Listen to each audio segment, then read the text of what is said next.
Hey, what's going on guys, and welcome back to Awesomely Explained. And today we gotta talk about this new leaked footage from the Joker movie that is coming up. And with the Joker being shown at the film festivals all around the globe, it was almost inevitable that the leaks from the movie made their way to the internet. Well, I can't show these clips on this video because Warner Bros had already claimed 2 of my videos this week alone, so I'm gonna play this on the safe side now. So I'm going to explain everything that happens in those clips, just in case if you didn't get the chance to watch them before they got taken down.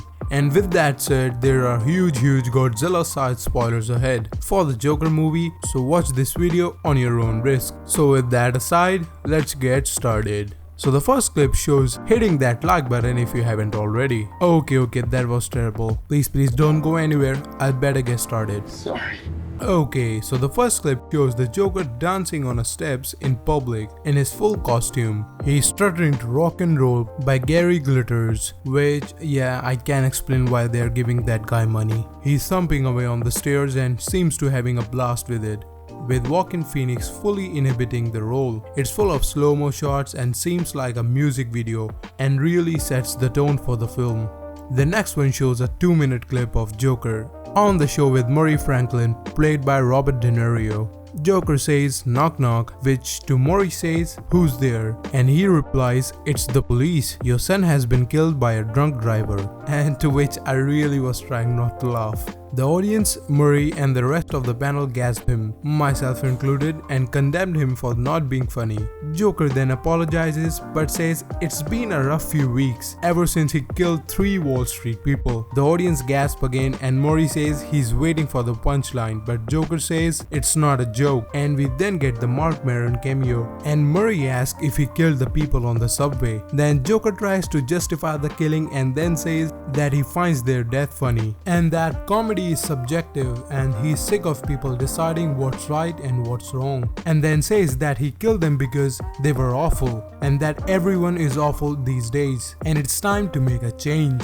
Murray then says that not everyone is awful and to stop wallowing in self-pity. Arthur then says Murray is awful because he only invites him on the show to make fun of him. Then Murray tries to get him taken off, which is when Joker says I've got another joke. What do you get when you take a mentally ill person and invite them on the show to make fun of him? He then shockingly shoots Murray in the head and there was blood everywhere and just completely catches me off guard. Joker then gets in the studio and begins killing people mercilessly. It's really extreme in compared to Heath Ledger Joker, which shows what a masterpiece this film is, that these short segments had me on the edge of the seat and I almost kinda panicked that just how much things had escalated.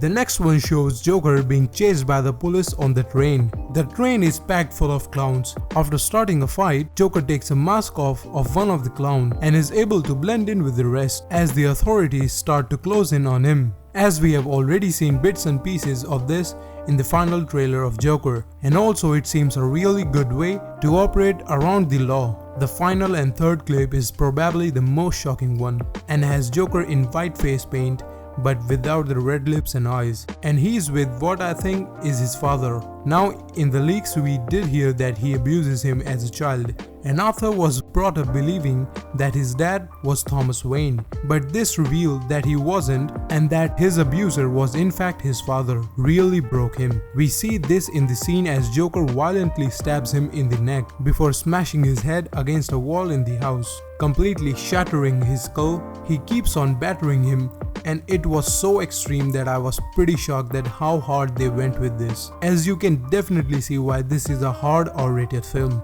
It's probably the best looking DC film I've ever seen cinematography wise, and it's so natural and raw, and it's hard not to just sat on the edge of your seat throughout it. This is brutal and it reminds me a lot of Logan, especially the hardest part of that movie as it's just non-stop when it ramps up. I think the film has an incredible tone to it, and you can see why it's getting so much praise off these short clips alone. This has the potential to be the best comic movie ever made, and I'm so glad that DC are going in a new direction and not trying to copy Marvel because this just looks incredible. But who am I? So I love to hear your thoughts on these short clips, and if you managed to see these leaks before they were taken down, then make sure you leave your thoughts in the comment section below. And also leave a thumbs up if you liked it or a sub if you loved it. Now we're talking. And as always, you guys are awesome.